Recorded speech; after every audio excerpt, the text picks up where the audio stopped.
Hello friends, कैसे हैं आप। मेरे चैनल में आपका स्वागत है। हमेशा की तरह यूजफुल टिप्स के साथ आज की वीडियो शुरू करते हैं। चलिए फ्रेंड, मेरी पहली टिप होने वाली है इस तरीके के बिंदी के पत्तों को लेके। दोस्तों, जब हम बिंदी यूज कर लेते हैं तो इस तरीके से हमारे पास इनके जो रैपर्स होते हैं वो खाली रह जाते हैं, जिनको कि हम अक्सर उठाकर कबाड़ में फेंक देते हैं। तो आज इनका एक बहुत ही बढ़िया यूज मैं आपके साथ शेयर करने वाली हूँ कि आप इसको कैसे इस्तेमाल कर सकते हैं। दोस्तों, हमारे पास इस तरीके के चिमटे टोंग तो काफी सारे होते हैं। जब हम इसको ड्रॉअर में इस तरीके से ऑर्गेनाइज करके रखते हैं तो ये काफी स्पेस ऑक्यूपाई करते हैं। इनका मुंह इस तरीके से खुला रहता है और ये काफी सारे सामान के साथ भी अड़ते रहते हैं। इसके लिए आपने क्या करना है, आपने चिमटे के अंदर आपने इस तरीके से बिंदी के पत्ते को डाल देना है। इससे आप इसको बहुत ही आसानी से कहीं भी ऑर्गेनाइज करके रख सकते हैं।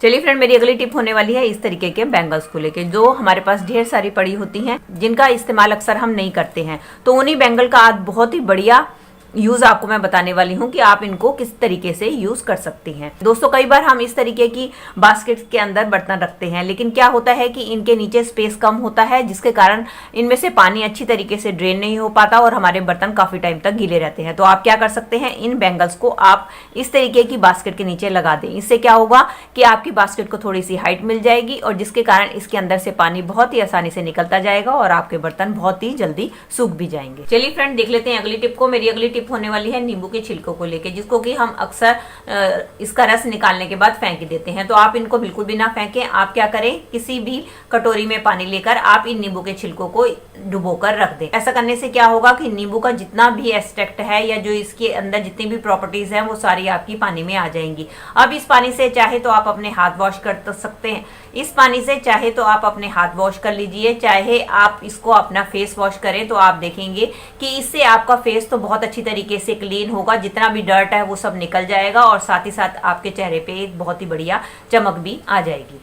चलिए फ्रेंड, अगली टिप में मैं आपको बताने वाली हूँ किस तरीके से आप अपने दवाई के खाली रैपर का इस्तेमाल करके लाखों की बचत कर सकते हैं। उसके लिए आप ले ले दवाई के खाली रैपर और इसको मैं सीजर की मदद से कट कर दूंगी। इसका एक फायदा तो यही हो गया कि मेरी सीजर की जो शार्पनेस है वो भी इससे तेज हो जाएगी। और दूसरे इस्तेमाल के लिए मैंने गैस के ऊपर पानी रख दिया है। अब इसके अंदर हम डाल देंगे थोड़ा सा विम जेल और ये अपने कटे हुए दवाई के पत्ते। अब हम इसको बॉईल कर लेंगे। बॉईल करने के बाद 15 मिनट के बाद आप देखेंगे कि आपको अपने चम्मच को कोई भी रगड़ना घिसना नहीं पड़ेगा, क्योंकि ये दवाई के पत्ते फॉयल पेपर से बने हुए होते हैं और फॉयल पेपर में कुछ ऐसे एजेंट होते हैं जो कि हमारे स्टील और एल्युमिनियम के बर्तनों को क्लीन करने में और शाइन करने में बहुत ज़्यादा हेल्पफुल होते हैं। तो इस तरीके से आप इनका इस्तेमाल करके अपने डल पड़ी हुई कटलरी को बहुत ही आसानी से क्लीन कर सकते हैं और उनमें खोई हुई चमक वापस ला सकते हैं। चलिए फ्रेंड, बढ़ते हैं अगली टिप की तरफ। मेरी अगली टिप होने वाली है दोस्तों इस तरीके से कपड़ों को लेके। हमारे घर में ढेर सारे कपड़े होते हैं दोस्तों, जिसका कि हम इस्तेमाल नहीं करते और इसी तरीके से पड़े रह जाते हैं। तो आज इन्हीं कपड़ों में से मैं आपको एक बहुत ही बढ़िया ऑर्गेनाइजर बनाना सिखाने वाली हूँ, जो कि बहुत ही जीरो कॉस्ट में बनकर तैयार हो जाता है और इसके लिए हमें कोई भी खर्चा करना नहीं पड़ता।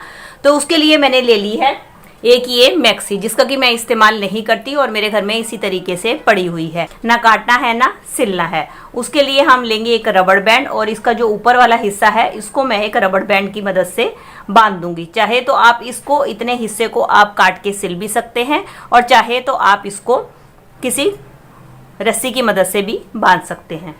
इस तरीके से रबड़ बैंड की मदद से बांध दिया है। अब ऑर्गेनाइजर बनाने के लिए जरूरत होगी मुझे इस तरीके की बाल्टी की। ये देख सकते हैं दोस्तों, मेरे घर में एक पेंट की बाल्टी पड़ी हुई थी, जिसको कि मैं इस्तेमाल नहीं करती। ये इसी तरीके से बेकार पड़ी थी, तो मैंने सोचा इसी से आज हम अपना एक ऑर्गेनाइजर बनाते हैं। अब हमने क्या करना है, अब हमने ये जो मैक्सी ली है इसको हमने इस बाल्टी को पहना देना है, क्योंकि इस तरीके से तो ये देखने में खूबसूरत नहीं लग रही। तो हमें इसको या तो पेंट करके अच्छी तरह से डेकोरेट करना पड़ेगा या तो हमें इसको किसी कपड़े से सिलना पड़ेगा। तो अब मैं क्या करूँगी, इस अपनी मैक्सी को इस हमने पेंट की बाल्टी के ऊपर इस तरीके से पहना देना है।